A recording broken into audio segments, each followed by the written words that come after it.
আপনি কি অন্ধ? কাজ করছে দেখছেন না? ফোনে নিউজ ফিড ঘাঁটা বুঝি একটা কাজ হলো আপনার সাথে কথা বলা থেকে বেটার। সে যদি হতবুদ্ধি হয়ে বলল, আপনি আমায় অপমান করলেন, সরাসরি জবাব এলো হ্যাঁ। সে যদি আঙুল উঁচিয়ে বলল, দেখুন একদম বাড়াবাড়ি করবেন না, তখন কিছু বলিনি মানে এই নয় যে এখনও বলবো না। রুদ্র আঙুলের দিকে চাইতে সে যে চট করে সেটাকে নামিয়ে আনলো আবার। সে দুভুরু উঁচিয়ে বলল, তাই তাহলে আমিও শুনি আপনি কি বলবেন। রুদ্র মাথায় এগোতেই সে যদি এস্ত পিছিয়ে গেল, ঢোক গিলে বলল, এমন করছেন কেন, বাড়ির কেউ দেখলে? সেটা এসব বলার আগে মাথা রাখা উচিত ছিল। সে যদি ছোট্ট করে বলল, সরি। রুদ্র সোজা হয়ে বসল। সে যদি একটু চুপ থেকে বলল, আপনি এত জায়গা ছেড়ে এখানে এলেন কেন? সরু চোখে চাইল রুদ্র, সেটার কৈফিয়ত আপনাকে দিতে হবে। সে যদি দাঁত কপাটি পিষে ধরল, অপমান, এ ঘোর অপমান। এই লোক আবার অপমান করলে ওকে এইভাবে, একে তো এত সহজেই ছাড়বে না ও। কিন্তু ধরবেই বা কী করে? যতবার ওকে জব্দ করতে গেল নিজে নাকানি চুপানি খেয়ে ফিরেছে। সে যদি হতাশ হলো, ভাবল ধুর, এর থেকে ভালোই নিজেই উঠে যাই। যেই উঠতে যাবে রুদ্র মোটা কণ্ঠে হুঁশিয়ারি দিল, একদম জায়গা থেকে নড়বেন না। সে যদি প্রশ্ন নিয়ে চাইল, রুদ্র চোখের ইশারার সাথে স্থূল কণ্ঠে বলল, বসুন। সে যদি অবাক না হয়ে পারল না, ঠায় দাঁড়িয়ে থেকে রুদ্র ধমকে বলল, সিট। ভয় পেয়ে তৎক্ষণাৎ ধপ করে বসে পড়ল। কাঁদো কাঁদো চেহারায় আশেপাশে তাকালো। ওদিকে থেকে করতালির শব্দ আসছে। আন্টি পড়ানো কি শেষ? এক একজন জটলা পাইকে স্টেজটাকে এমনভাবে ঘিরে রেখেছে কিছু দেখা যাচ্ছে না। সে গলা উঁচিয়ে চেষ্টা চালায় কিছুক্ষণ। তন্নমধ্যে রুদ্র বলল, আপনার বাবা তো একজন সাংবাদিক, তাই না? সে যদি তাকালো, বিদ্বিষ্ট কণ্ঠে বলল, কেন, আপনি জানেন না? রুদ্র চোখ পাকিয়ে বলল, একদম বেয়াদবের মতো কথা বলবেন না। কি ভাবছেন দিনে ছুটিতে আছেন বলে বেঁচে যাচ্ছেন? এই 6টা দিন আপনি আনন্দ কাটাবেন, আগামী 6 মাস কিন্তু আমার হাতের কাছে। সে যদি তাড়াহুড়ো করে বলে, আমি কি করলাম? আচ্ছা ঠিক আছে, আর তেরা বাঁকা উত্তর দেব না। গুড, তো যেটা বলছিলাম, আপনার বাবা তো সাংবাদিক, মা হাউসওয়াইফ, আরিশা কোর্টে প্র্যাকটিস করছে, আপনার স্যালারি রেঞ্জও কম। সে যদি মাঝপথে প্রশ্ন চলল, হ্যাঁ তো? আবার ও এবার মিনমিন করে বলল, ইয়ে মানে আপনি বলুন। রুদ্র যেন সময় নিল খানিক, পরপর হুট করে বলে ফেলল, এত এক্সপেন্সিভ ড্রেস কোথায় পেলেন আপনি? সে যদি এমন প্রশ্ন আশা করেনি, আশা তো দূর, কল্পনা তো আনেনি। রুদ্র ওকে লক্ষ্য করেছে, ভালো কথা। পোশাকের দাম নিয়ে জিজ্ঞেস করবে, এটা কি বোঝার মতো বিষয়? একরকম হোঁচট খেল বিস্ময়ে, কিন্তু এর যথাযথ উত্তর জানা নেই ওর। নিজেও তো কেনেনি, যে দিয়েছে তাকে চেনেও না। এসব ইতিহাস কি আর ওনাকে বলা যায়? সে যদি ঠোঁট চেপে ধরে মস্তক নাড়ালো। রুদ্র অবনীলায় বলে বসল, কোনো বড়লোক বয়ফ্রেন্ড জুটিয়েছেন বোধ হয়, না হলে এরকম একটা পোশাক তো আপনার সাধ্যের বাইরে। সে যদি আত্মসম্মানে আঘাত লাগলো এবার। কঠিন কিছু বলতে চেয়েও গিলে ফেলল। কণ্ঠ শান্ত রেখে বলল, আমার বয়ফ্রেন্ড নেই। রুদ্র তুচ্ছ হাসে, প্রকাশ করে স্পষ্ট বিদ্রুপ। সন্দেহী কণ্ঠে বলে, তবে কি চুরি করেছেন? ও মাই গুডনেস, অব্র একমাত্র শালিকের শেষে কিনা চোর? তারপর ভাবার নাটক করে বলো, চোরের ফিমেল ভার্সন কি হওয়া উচিত? চুন্নি, আপনি তাহলে চুন্নি, রাইট? সে যদি মুখে আমাবস্যা নামে। আশা মধ্যবিত্ত ঘরের মেয়ে বলে রুদ্র এইভাবে অসম্মান করবে বুঝি? সবার যে ওনার মতো টাকা থাকবে না সে তো জানা কথা, কিন্তু উপযুক্ত জবাব দিতে ব্যর্থ সে। যেখানে নিজেই জানে এমন দামি কাপড় কেনার মতো অবস্থা ওদের নেই, কস্মিনকালেও হবে না, সেখানে চোটপাট দেখানো কি দরকার? তবে চোখ ভরে উঠল নিজের থেকেই, কথা বাড়াবে না বলে। ছল ছল নেত্রে উঠে দাঁড়ালো সে যদি। এক পা বাড়াতে গেলই বরাবরের মতো কবজি টেনে ধরল রুদ্র। সে যদি তাকালো না এবার, দাঁড়িয়ে থাকলো শক্ত হয়ে। তবে রুদ্র উঠে এলো, অপ্রত্যাশিতভাবে ঘনিষ্ঠ হয়ে দাঁড়ালো ওর পিছনে। ঝুঁকে এলো লম্বা দেহ, কানের কাছে ফিস ফিস করে বলল, আজকাল অনেকেরা অনেক কিছু চুরি করেছেন, সে যদি যত দ্রুত সম্ভব সেসব ফিরিয়ে দেওয়ার ব্যবস্থা করুন, না হলে এরপর আপনার জন্য কী কী অপেক্ষা করছে কে বলতে পারে। সে যদি ফিরে তাকালো, চাউনিতে প্রশ্ন ছুটছে। রুদ্র একভাবে চেয়ে তার দিকে, বড় অবিচলই দৃষ্টি যুগল। সে যদি ক্রমে সরিয়ে নিল মুখ, মন মেজাজ ভালো না থাকায় বেশি ঘাটল না এ নিয়ে। তবে জোর খাটিয়ে রুদ্রর হাতটা ছাড়িয়ে দিল, চলে গেল দ্রুত পায়ে। রুদ্র হাসল সেই যাওয়া দেখে। আচমকা কিছু একটা লক্ষ্য করতেই ভুরু যুগল গুটিয়ে এলো ওর। তৎপর হাঁটা ধরল সে যদি পেছনে। কথা বলে না, সহজে নিস্তার নেই, ঠিক এই বাক্যের সঠিক ভুক্তভোগী সে যদি। এই যে এখানে আসা থেকে রুদ্র হতে এক ফোঁটা নিস্তার মিলছে না ওর। লোকটাকে তখন আকাশ সমান ভাব দেখে চলে এসেছিল সে যদি, অথচ অভদ্র সে শান্ত রইল না। যদিও শান্ত থাকার পাত্র রুদ্র নয়, সে কখন থেকে ঘুরছে ওর পিছু পিছু। সে যদি অবাক না হয়ে পারছে না, রুদ্রর মতো একটা লোক হঠাৎ এমন করছে কেন। একটা মেয়ের পিছনে এইভাবে লাগা তার এটিটিউড সঙ্গে যায়। এই যে ও যেদিকে যাচ্ছে সেই দিকে আসছে রুদ্র, রীতিমতো পিঠের সঙ্গে মিশে মিশে হাসছে, একই রকম পাপ মেলাচ্ছে, অনুসরণ করছে ওকে। সে যদি কিছুতেই কিছু বুঝতে পারছে না, এইরকম তার পিঠের সঙ্গে বুক মিশে হাঁটার মানে কি। যেন সে করায় রুদ্র তার ঢাকনা। সে যেদিকে যাচ্ছে রুদ্র ইউটার্ন নিচ্ছে সে পথে, যেন খুব ফেভিকল দিয়ে ওর পিঠের সাথে আটকে দিয়েছে ওনাকে। সে যদি বিরক্তিতে বেশ কয়েকবার চোখ রাঙিয়ে চাইল, কিন্তু রুদ্র তো আকার দেখা গেল না। এভাবে এরকম অবস্থায় দেখলে মানুষ কি ভাবে। সে যদি রেগেমেগে দাঁড়িয়ে গেল, এবার জ্বলে পড়ে খ্যাত করে বলল, কি সমস্যা কি আপনার? রুদ্র উত্তর এলো না, উল্টে চট করে আবার সেজুতির পিছনে গিয়ে দাঁড়ালো। সে বিহম্বল হয়ে বলল, আরে এরকম করছেন কেন? কেউ দেখলে কি ভাববে? রুদ্রর কণ্ঠ স্বাভাবিক, কেউ যাতে না দেখে সে চেষ্টা করছি। সে যদি আবার ওর দিকে ঘুরতে রুদ্র আবার পিছনে আসে। আশ্চর্য তো, এরকম ফাজলামো কিন্তু একদম ভাল লাগছে না আমারও লাগছে না। তাহলে কেন পেছন পেছন হাঁটছেন? রুদ্র সরাসরি চাইল, ভনিতাহীন বলে দিল, আপনার ড্রেসে জিভ খুলে গিয়েছে। হা হয়ে আছে পিঠ। সে যদি উষ্টযুগল আলাদা করে বলল, নয় হ্যাঁ। সে যদি তরিত বেগে পিঠে হাত দেয়, চিন দুবাক হয়ে আছে, হাতে বাজছে পিঠ। অমনি গুটিয়ে এলো সে। এই খোলা পিঠ এতক্ষণ কে কে দেখেছে? নিশ্চয় পুরো বিয়ে বাড়ির সমস্ত লোকজন। সে যদি লজ্জায় হাঁসফাঁস করে উঠল, ধরফর ভঙ্গিতে ছুটে গিয়ে একটা দেয়ালে মিশে দাঁড়ালো। রুদ্রর দিকে চাইল কাচুমাচু চেহারায়। ব্যাপারটা ভীষণ মজা পেয়েছে রুদ্র। ঠোঁট চেপে হেসে এগিয়ে এলো ওর দিকে। সে যদি মাথা নুয়ে ছোট করে বলল, সরি। রুদ্র চমকায়, মাথার পাশে হাত উঠিয়ে দেওয়ালে রাখে। সে যদি থমকায়, পরবার ওকে নিকট ঝুঁকতেই দেখে শিরশির করে ওর শরীর। ভীত নয়নে চারপাশে দেখল সে কেউ দেখেছে কিনা। তারপর আবার রুদ্রর দিকে ফিরল। রুদ্র এতক্ষণ সহজ ছিল, আচমকা জোয়াল কণ্ঠ শক্ত করে বলল, আপনি কি ভেবেছিলেন রুদ্র রওশন চৌধুরী আপনার পিছু নিয়েছে? শুনতে কেমন ফানি লাগছে না? সে যদি চোখ নামিয়ে নেয়। ও আবার বলল, আপনার চিন্তা ভাবনা দম আছে, বলতে হবে। একটা কথা জানেন? মুখ তুলুন সে যদি। রুদ্র নিচু কণ্ঠে বলল, রুদ্র রওশন চৌধুরীকে পিছু ঘোরাতে হলে তার মধ্যে একটা ব্যাপার থাকতে হয়।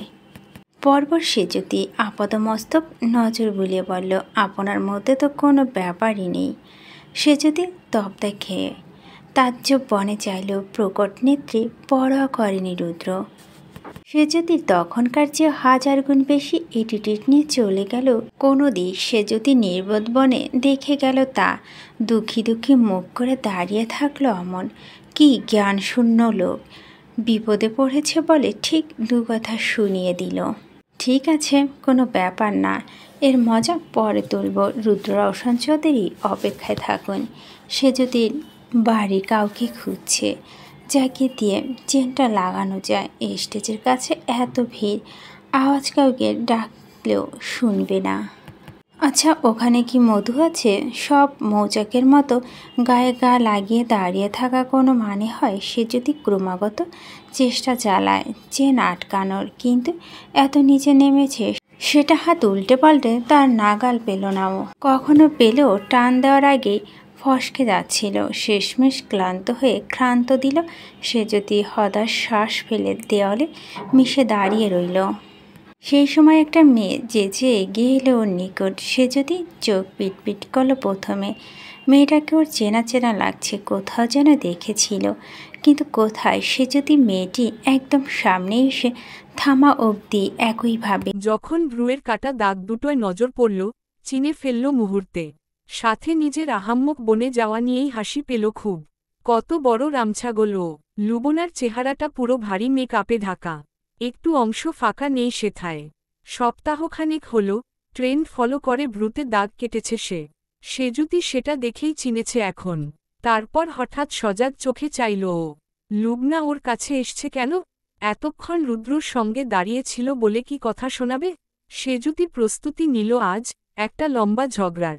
একবার মেয়েটা উল্টোপাল্টা কিছু বলুক, একদম বাবার কাছে নালিশ ঠুকবে গিয়ে। লুবনার দৃষ্টি তীক্ষ্ণ, চোখে মুখে বিরক্তি, অমন অনীহ কণ্ঠেই সুধাল, কি সমস্যা? সেজুতি বুঝতে না পেরে বলল, কিসের সমস্যা? রুদ্র যে বলল তোমার সাহায্য দরকার, আমাকে আসতে। সেজুতি অবাক হল, ভ্রু তুলল উঁচুতে। রুদ্র বলেছে সাহায্য করতে পাঠিয়েছে লুবনাকে? প্রথমবার মানুষটার ওপর এত দ্রুত প্রসন্ন হল সে। না, আসলে লোকটা ভালোই।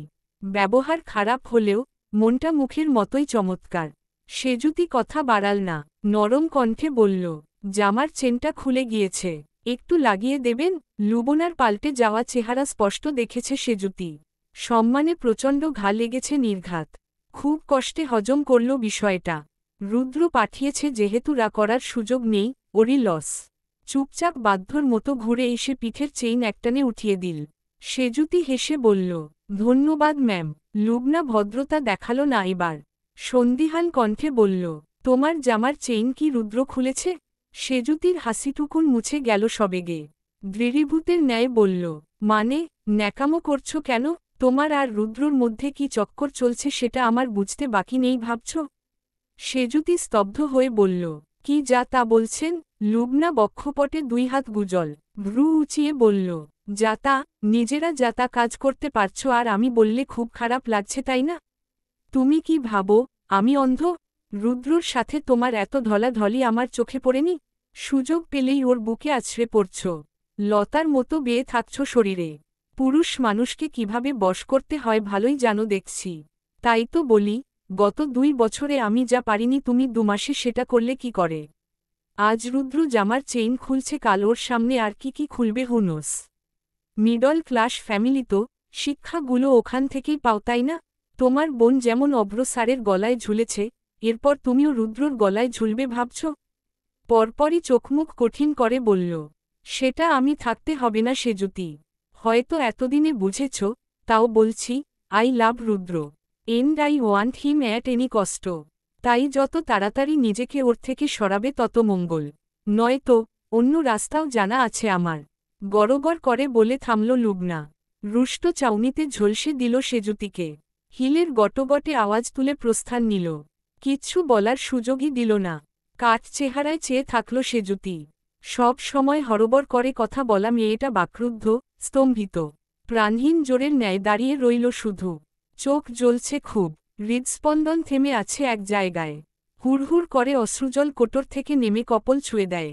সেজুতির রক্তাভ ঠোঁট ভেঙে আসে। হঠাৎ রাগ ক্ষোভ সবটুকু গিয়ে বর্তায় নির্দোষ রুদ্রর ওপর। এই লোকটা সবসময় কেন এমন করে? সাহায্যের জন্য লুবনাকেই পাঠাতে হলো ওনার? ইচ্ছে করে ওকে ছোট না করলে শান্তি পান না উনি। আরিশা আর অভ্রর আংটি বদল শেষ। দুজনের অনামিকা আঙুলেই জলজল করছে দুটো হীরের পাথর। অভ্রদের উচ্চবিত্ত পরিবার, গাদা গাদা টাকা ওদের। একটা হীরের আংটি সেখানে স্বাভাবিক ব্যাপার, যেটা ততোধিক অস্বাভাবিক আমিরদের জন্যে। অথচ আমিরও সমান তালে আজ পাল্লা দিয়েছেন যেন। মেয়ে জামাইকে একই রকম দামি আংটি দিয়েছেন তিনি। বিষয়টায় আরিশা, মুনারার মতো প্রত্যেকে বিহ্বল, বিস্মিত। আমির সবার সামনে পকেট থেকে আংটির বাক্স বের করে যখন আরিশার দিকে এগিয়ে দিয়েছিলেন, মুনারা ও কেউই জানত না এর মধ্যে হিরে থাকবে। চেনা জানা সকলেই ভেবেছিল স্বর্ণ হবে। ওদের জন্যে স্বর্ণই তো একমাত্র ভরসা। কিন্তু পরের বিষয়টায় কিছুক্ষণ কথা বলতে ভুলে বসল মামিয়ে। মুনারার মতো আরিশাও ফ্যালফ্যাল করে বাবার দিক চেয়েছিল কিছু সময়ে। এত দামি আংটি কিভাবে পেলেন বাবা? কেনার জন্য এত টাকাই বাইল কোত্থেকে? ইতোমধ্যে খাবারের আয়োজন শুরু হয়েছে। মেহমানরা একে একে সাদর আপ্যায়নে পা বাড়াচ্ছেন ওদিকে। মুনারা থমথমে চেহারায় একটা চেয়ার টেনে বসলেন। দুহাত মুঠো করে থুতনি রাখলেন তাতে। এই মুহূর্তে হাজারো প্রশ্নে তারা চিহ্ন অর্ছে মাথাটা। দিন যাবৎ আমিরের আমূল বল পরিবর্তন ভাবাচ্ছে ওনাকে। হঠাৎ কোথায় এত টাকা পাচ্ছে সে? কই, ওনাকে তো কিছু বলেনি। একজন সামান্য সাংবাদিক, বছর 2 বাদেই যার রিটায়ার, তার কাছে কিভাবে এলো এত পয়সা? কোনোভাবে, কোনো অপকর্মে জোড়ায়নি তো মানুষটা? মুনারার বুক কেঁপে উঠল ভাবতেই। পরমুহূর্তে নিজের ভাবনাকেই ধিক্কার জানালেন তিনি। মাথা নাড়লেন দুদিকে। না না, আমিরের মতো সৎ কেউ হয় নাকি? তিনি অক্ষরে অক্ষরে জানেন, মানুষটা জান দেবে, সম্মান নয়। কিন্তু প্রশ্ন একটা থেকেই যাচ্ছে। আমির একবারও জানালেন না, হিরে দেবে জামাইকে? যে মানুষটা একটা কাশি দিলেও গোপন করেনি কোনো দিন, সে এত বড় বিষয়টা বেমালুম চেপে গেল? নাকি ভুলে গিয়েছিল বলতে? হিসেব কিছুতেই মিলছে না মুনারার। সবকিছুর অন্ত যেন ওই একটা কিন্তুতে এসে থামছে। মুনারার গভীর চিন্তার মধ্যেই পাশে বসলেন আফিফা। শব্দ পেয়ে ধ্যানভা তারা চিহ্ন মোল ওনার। চাইলেন নোনাসের দিকে। না খেয়ে এখানে বসলি কেন? এমনিই আপা। আপনি খেয়েছেন? হ্যাঁ খেলাম তো। বাপরে, কত কিছু আয়োজন করেছে রে আরুর ভাসুর। দেখলেই তো অর্ধেক খিদে মিটে যায়। মুচকি হাসলেন মুনারা। বললেন, হ্যাঁ, ওদের তো অবস্থা আলহামদুলিল্লাহ ভালোই। তাই তো দেখছি। ভালো দাও মেরেছে কিন্তু তোর মেয়ে। ধরেছে একেবারে বড় রুই মাছটা। মুনারার হাসি মুছে গেল অমনি। আফিফা বললেন, হ্যাঁ রে, আরিশা এসব টাকা পয়সা দেখেই ছেলেটাকে ফুসলিয়েছে তাই না? তা ভালোই হয়েছে, ও ভুলেছে টাকায়, আর ছেলে ভুলেছে ওর রূপে। মুনারা মুখ ছোট করে বলল, ওরকম কিছু নয় আপা। শুনেছি আরিশা নাকি জানতই না অভ্রদের এত টাকা পয়সা। আফিফা তুচ্ছ হাসলেন। কথাটা উড়িয়ে দিয়ে বললেন, থাক থাক, আর কত কোল টানবি? শাক দিয়ে তো মাছ ঢাকা যায় না রে। মেয়ে কি তোকে সব বলবে? ওসব আমার জানা আছে। তারপর দীর্ঘশ্বাস ফেলে বললেন, তোদেরই কপাল বুঝলি। মেয়ে দুটো তো আর আমার সন্ধ্যার থেকে সুন্দরী নয়। আমার মেয়ের গায়ের রং একেবারে টকটকে ফর্সা। অথচ দেখ, এরকম সম্বন্ধই পাচ্ছি না ওর জন্য। তা কি ঠিক করলি? ছোটটাকে ওই বাড়িতে গোছাবি? মুনারা আশ্চর্য বনে চাইলেন, এসব কথা কেন আসছে আপা? ওমা, না আসার কি আছে? আরিশার ভাসুর শুনলাম সেজুতির অফিসের বস। দেখতেও তো মাশাল্লাহ। সেজুতি সারাক্ষণ আঠার মতো বসের ধারে লেগে থাকে দেখলাম। ওদের মধ্যেও ইটিসপিটিস চলছে নাকি কে জানে। মুনারা চেয়েও কঠোর কিছু বলতে পারছেন না। ধৈর্য শক্তি বাড়িয়ে শান্ত থেকে বললেন, এসব আজেবাজে কথা না বলাই ভালো আপা। শুনতে খারাপ লাগছে। আফিফা চোখ কপালে তুলে বললেন, আমি আজেবাজে বলছি মুনা? কথাটা তুই বলতে পারলি? ঠিক আছে, দেখিস, কথাটা যদি সত্যি না হয়, আমার নাম পাল্টে রেখে দেব। মেয়ে বড় হয়েছে পায়ে বেরি পড়াতে শেখ, না হলে কখন কোথায় নাক কেটে আসবে কে জানে। অভ্র ছেলেটাকে দেখতে ভোলভালা বলে তোর মেয়েকে বিয়ে করছে। ওর ভাইটা কিন্তু অমন নয়। দেখলেই বোঝা যায় কত চালাক চতুর। শেষে তোর মেয়েকে নাকে কাপড় চেপে কাঁদতে না হয়। বসের সাথে কতজনের এমন রঙ্গ কত দেখলাম। আফিফা উঠে গেলেন। মূর্তি বনে রইলেন মুনারা। রাগে গণগণ করছে মাথা। যার সবটুকু নিক্ষেপ হল অবলা সেজুতির ওপর। সেজুতি থম মেরে দাঁড়িয়ে এক কোনায়। কোটর ভর্তি টলটলে অশ্রু। লুবনার নোংরা কথা, নোংরা ইঙ্গিতে গা গুলোচ্ছে ঘৃণায়। একটা মেয়ে হয়ে আরেকটা মেয়েকে এমন বিশ্রী সম্বোধন কিভাবে করে মানুষ? কি এমন দেখেছে রুদ্রর সাথে, যেখানে ওই লোকের থেকে কয়েক 100 কিলোমিটার দূরে থাকে সে? তাহলে অকারণে ওকে এভাবে বলল কেন লুবনা? এখানে কি করছিস? পেছনে মায়ের গলা পেতেই সেজুতি ত্রস্ত চোখের পানি মুছল। ফিরে চেয়ে মাথা নেড়ে বলল, কই, কিছু না। মুনারা আকস্মিক কনুই চেপে ধরলেন সেজুতির। মেয়েটা হকচকাল সামান্য। তিনি অমন ধরে রেখেই টেনেটুনে নিয়ে চললেন কোথাও। সাউন্ড সিস্টেমের করা মিউজিক আর হল্লাহল্লি পার করে মুনারা এসে থামলেন একটু নিরিবিলি স্থানে। একরকম টেনে আনার মতো ছিটকে সেজুতিকে দাঁড় করালেন সম্মুখে। সেজুতি ব্যথা পেয়েছে হাতে, জায়গাটা ডলতে ডলতে চাইল মায়ের দিক।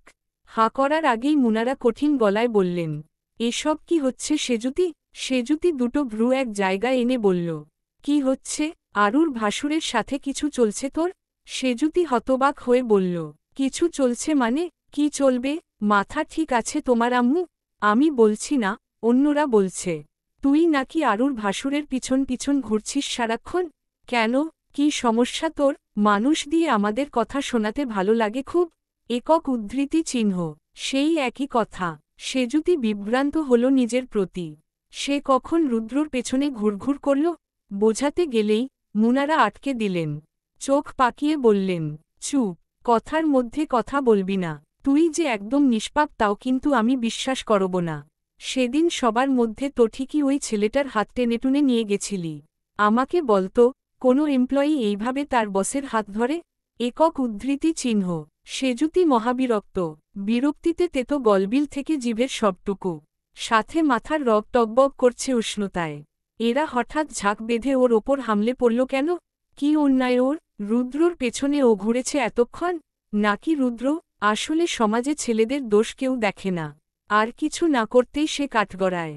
ওকে চুপ দেখে মুনারা তপ্ত কণ্ঠে বললেন, এখন চুপ করে আছিস কেন? এমনিতে তো খুব ফটর ফটর করিস। বল এবার, বল কিছু। সেজুতি কিছু বলতে চেয়েও বলল না। নুয়ে নিল মস্তক। কেন যেন বুক ভেঙে কান্না আসছে। একটু আগে বলে যাওয়া লুবনার সমস্ত তিক্ত বাক্য কানে বাজছে। ভীষণ কষ্টে মুচড়ে উঠছে শরীর। এতক্ষণের চেপে রাখা অশ্রুজল বাঁধ ভাঙল এবার। সেজুতি মুখ ঢেকে হুহু করে কেঁদে ফেলল অচিরে। মুনারা ভরকে গেলেন মেয়ের হঠাৎ কান্নায়। ব্যস্ত কণ্ঠে বললেন, কাঁদছিস কেন? আমি তো শুধু এমনি বলেছি তোকে। সেজুতির কান্না কমল না, শুধু ভেজা চোখে চাইল একবার। মুনারা এগিয়ে এলেন কাছে। মেয়ের কান্নায় জমে থাকা সমস্ত রাগ উবে গিয়েছে কেমন। সেজুতির মাথাটা বুকের সঙ্গে চেপে ধরে মোলায়েম কণ্ঠে বললেন, বোকা মেয়ে, আমি কি তোকে বকেছি? নাকি মেরেছি? আমি তো বোঝাচ্ছিলাম শুধু। তুই তো জানিস তোর মা একটু রাগী, ভালো কথা বললেও ভালো শোনায় না। তাই বলে এভাবে কাঁদবি? আমার বুঝি খারাপ লাগে না? সেজুতি নাক টানল। দুহাতে আরও শক্ত করে জড়িয়ে ধরল মাকে। তিনি নরম হাতর গায়ে মাথায় বোলালন। সেজুতি ভেজা কণ্ঠে বলল, আমার কি দোষ আম্মু? সবাই কেন এই নিয়ে আমায় কথা শোনায়? আমি তো ওই লোকটাকে দেখতেই পারি না। মুনারা ওর মুখটা বুক থেকে তুললেন। সবাই কথা শোনায় মানে? আর কে কথা শোনালো? সেজুতি গালের চটচটে জল মুছে বলল, ওনার পার্সোনাল অ্যাসিস্ট্যান্ট আছে না, লুবনা আহমেদ, ওই মেয়েটা। আমাকে খুব বাজে বাজে কথা বলল। কিন্তু আম্মু বিশ্বাস করো, ওই লোকের সাথে আমার কিচ্ছু নেই। আমার ওনাকে খুবই অপছন্দ, সহ্যও হয় না। আর উনিও আমাকে এক দণ্ড দেখতে পারেন না। আমি তো শুধু ওনাকে ভয় পাই বলে কিছু বলতেও পারি না। মুনারার মনে হলো 21 বছরের যুবতী নয়, যেন 10 বছরের কোনো বাচ্চা অভিযোগ জানাচ্ছে ওনাকে। হেসে ফেললেন তিনি। ভ্রু নাচিয়ে বললেন, ভয়ও পাস? আবার সহ্য হয় না? এটা আবার কেমন কথা? সেজুতি নিজেই দ্বিধাদ্বন্দ্বে ঠোঁট ওল্টায়। মুনারা বড় আদুরে হাতে মেয়ের চোখ মুখ মুছিয়ে দিয়ে বললেন, থাক, ওসব কথা আর না বলাই ভালো। তুই নিজে ঠিক থাকলে দুনিয়া ঠিক থাকবে। দেখিস মা, যাই করিস, আমাদের সম্মান যেন নষ্ট না হয়। এইটুকুনি দেখিস। সেজুতি মায়ের হাত দুটো মুঠোয় ধরে বলল, তুমি নিশ্চিন্ত থাকো আম্মু, তোমার মেয়ে সম্মান নষ্ট হওয়ার মতো কোনো কাজই করবে না। মুনারা তুষ্ট, তৃপ্ত হাসলেন। মাথার একপাশে হাত বোলালেন আরেকবার। সেজুতিকে ভালো ওনার থেকে কে চেনে? মেয়ের প্রতি অগাধ বিশ্বাস নরবরে হবে না তিনি জানেন। পরপর ওকে বগলদাবা করে নিয়ে এলেন ভিড়ভাট্টায়। অতিথিরা তখন খেতে ব্যস্ত, কারোর খাওয়াও শেষ। অভ্র আরিশা একটা টেবিলে বসে। খাওয়ার থেকে প্রেমালাপ চলছে বেশি। মুনারাকে দেখেই দুজন ঠিকঠাক হয়ে বসল। অভ্র সেজুতিকে দুষ্টুমি করে বলল, শালি সাহেবা, কই কই থাকেন আপনি? আপনাকে খুঁজে পাওয়া যায় না কেন? আরিশা সুর মেলাল সাথে, ওর সাথে কথা বলছো কেন? ওকে আজ সারা সময় আমাদের ধারে কাছে পেয়েছ? সে তো ব্যস্ত, বোনের জন্যে সময় কোথায়? পর হয়ে গিয়েছে। মুনারা হাসলেন, মেয়েকে রেখে স্বামীর দিক চলে গেলেন। সেজুতি একটা চেয়ার টেনে বসল। উত্তরে অভ্রর দিক চেয়ে বলল, ভাইয়া, যদি কেউ বউ পেয়ে আর কেউ জামাই পেয়ে পর হতে পারে, আমি সিঙ্গেল মানুষটা সেখানে একটা অনুষ্ঠান পেয়ে পর হলে ক্ষতি কি? আরিশা মৃদু চেতে বলল, দেখলে কেমন খোঁচা মারল? আমি ওকে কতবার খুঁজেছি তুমি তো দেখেছ। অভ্র দুই বোনকে একবার একবার দেখল। প্লেটে চামচ নাড়তে নাড়তে বলল, এখন যে কাজ সাপোর্ট করব, একদিকে শালি, একদিকে বউ, দুজন সুন্দরী রমণীর মনে কি করে আঘাত করি আমি? দুজনকেই যে ভালোবেসে, হেসে হেসে, মনের দেশে রাখতে চাই।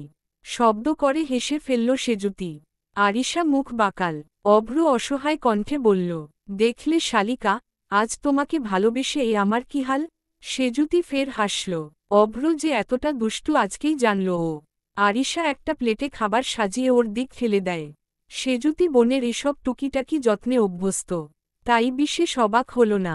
তবে থালায় চামচ ঠেকাতে গেল যখন, আচমকা কেউ একজন সামনে থেকে সবেগে টেনে নেয় সেটা। বিস্মিত চোখে চাইল সেজুতি। অভ্র আরিশারও দুজোড়া মার্বেল আখি নিক্ষেপ হয় গতিতে। এমন শোষব্যস্ত চাউনিগুলোতেও রুদ্রর উদ্বেগ দেখা গেল না। চুপচাপ নিজের মতো সেজুতির পাশের চেয়ারে বসল সে। সেজুতির মেজাজ তুঙ্গে উঠল অমনি। ফুঁসে বলল, কি হলো এটা? আপনি আমার প্লেট নিলেন কেন? রুদ্র ঘাড় ফেরাতেই নিভে হেল আবার। মিনমিনে গলায় বলল, না মানে, এটা তো আপু আমাকে দিল। রুদ্র ওকে জবাব দেয় না। সোজাসুজি আরিশার দিক চেয়ে শুধায়, এটা তুমি আমাকে সার্ভ করনি আরিশা? একক উদ্ধৃতি চিহ্ন। আরিশা মহাবিপাকে পড়েছে। প্লেটটা সেজুতিকেই দিয়েছিল। রুদ্র যে হঠাৎ আসবে জানতই না। এখন মুখের ওপর না বলবে কি করে? আমতা আমতা করে হাসল সে। বলল, জি, আপনাকেই দিয়েছি ভাইয়া। সেজুতি ঠোঁট ফাঁকা করে ফেলল। আরিশা অসহায় চোখে বোনের দিক চেয়ে বোঝাল, তার কিছু করার নেই। সেজুতি রাগে ফোঁসফোঁস করে উঠল। অভ্র বিপদে পড়ার আশঙ্কায় চুপচাপ খাচ্ছে। রুদ্র টিস্যু দিয়ে কাঠচামচ, ছুরি মুছল। টুংটাং আওয়াজ তুলে মুখে পুরল খাবার। সেজুতি বসে রইল ওমন। ভেতর ভেতর চরম ক্ষোভে ফাটছে সে। অভ্র বুঝল, ওকে শান্ত করতে বলল, আমি তোমাকে আরেকটা প্লেট দিচ্ছি সেজুতি। লাগবে না, আপনারা খান। সেজুতি উঠতে ধরবে, পূর্বেই টেবিলের নিচ থেকে ডান হাত চেপে ধরল রুদ্র। চকিতে চাইল সে। রুদ্র কণ্ঠ চেপে বলল, ভুলেও উঠতে যাবেন না। সেজুতি ভ্রান্ত হয় ওর হাবভাবে। কি চায় কি লোকটা? একবার কবজির কাজটা দেখল সে। তারপর দাঁত পিষে বোনের দিক চাইল। আরিশা আরেকটা প্লেটে ওরই জন্য খাবার বাড়ছে। কিন্তু সে তো খাবে না। খাওয়ার ইচ্ছে সুই তারা চিহ্ন সাইড করেছে ওর। আরিশা প্লেট এগিয়ে দেয় আগের মতো। নে। সেজুতি নিশ্চুপ, শুধু হাতটা মোচড়ামুচড়ি করল টেবিলের তলা থেকে। অভ্র খাওয়া শেষে উঠে যায়। আরিশাকে বলে, খেয়ে আসতে। সে মেয়ে ভাসুরের সামনে ভদ্র সাজতেন মাথা নিচু করে খাচ্ছে। সেজুতি তপ্ত নেত্রে রুদ্রর দিক চাইল। নিরুদ্বিগ্ন লোকটা একভাবে খাচ্ছে। একটা মেয়ের হাত এইভাবে ধরে রাখার কোনো রূপ চিন্তায় নেই চেহারায়। আরিশা ওকে ঠায় বসে থাকতে দেখে বলল, খাচ্ছিস না কেন? সেজুতির থমথমে জবাব, খাব না। কেন? রুদ্র আচমকা হাতে চাপ দিল। নড়ে উঠল সেজুতি। বুঝে গেল ইঙ্গিত। রাগ ঢাক গিলে বা হাতে চামচ তুলতেই আরিশা বলল, কি রে, বাম হাতে খাবি নাকি? বা হাতে কেউ খায়? সেজুতি নিরুত্তর। জবাব নেই ওর কাছে। আরিশাকে কি করে বোঝাবে? রুদ্রর মুঠোয় ওর ডান হাত বন্দি। এমনিতেই লোকজনের সন্দেহের শিকার হচ্ছে। এটা শোনার পর সলকলা পূর্ণ হবে সেসবের। সেজুতি ফোঁস করে শ্বাস ফেলল শুধু। অথচ রুদ্র বলল, তুমি এত কিছু বোঝো আরিশা, কিন্তু তোমার বোন দেখছি কিছুই শেখেনি। হাতে পায়ে আর তর্কে লম্বা হলেই মানুষ আসলেই কি সব কিছু জানে? সেজুতির মাথা ঝনঝন করে উঠল। প্রখর রাগে গণগোনাল দেহ। কত বড় শয়তান! দাঁতে দাঁত পিষল ও। বিড়বিড় করল, অসভ্য, পাজি, বজ্জাত, নিজেই তো হাত আটকে রেখেছিস। আরিশা নিজের প্রশংসায় খুশি হল না, বরং বোনের টান টেনে বলল, না না ভাইয়া, আসলে ও এরকম নয়, ওই সব জানে। ও খুব লক্ষ্মী। রুদ্র বিদ্রূপ করে বলল, তার নমুনা তো দেখছি প্রতিদিন। আরিশা চুপসে গেল, কিন্তু ক্রোধে আগুনের ন্যায় দাউদাউ করে উঠল সেজুতি। রাগটুকু আর নিয়ন্ত্রণে রইল না এবার। শব্দ করে চামচটাকে প্লেটের ওপর রাখল সে। আরিশা একবার চেয়ে আবার চোখ নামায়। ভাবল, রুদ্রর কথায় সেজুতি খেপেছে, কিন্তু সেও বাকি করবে? ভাসুরের সাথে অত তর্ক করা তো যায় না। সেজুতি খেপেছে সত্যি, তবে ক্ষোভের সহিত দুর্দান্ত সাহসী হয়ে উঠল সে। আগে পিছে না ভেবেই রুদ্রর হাতের পিঠে গায়ের সমস্ত জোর দিয়ে একটা চিমটি কেটে ফেলল, যাতে চামড়া ছিলে রক্ত আসার সম্ভাবনা জোরাল। অতটা স্পর্ধা আচমকা কোত্থেকে উদয় হয়েছে সে জানে না, শুধু জানে রুদ্র ব্যথা পেয়েছে, এক্ষুনি যন্ত্রণায় হাত সরিয়ে নেবে হয়তো। কিন্তু না, এমন কিচ্ছুটি ঘটেনি। সামান্যতম নড়তে অবধি দেখা গেল না ওকে। একই রকম গাঢ় হয়ে বসে রুদ্র, একই রকম বাঁধন তার হাতের। উল্টে শান্ত চোখে একবার চাইল। সেজুতি আশ্চর্য হল খুব, ততোধিক হতচেতন হল। রুদ্র ওর দিক চেয়ে ঠোঁট কামড়ে হাসতেই সহসা চক্ষু বিকট হল সেজুতির। হতভম্ব সে কিছুতেই কিছু বুঝল না। এমন জোরে নখ দাবিয়েছে, অথচ লোকটার লেশমাত্র ভাবান্তর নেই।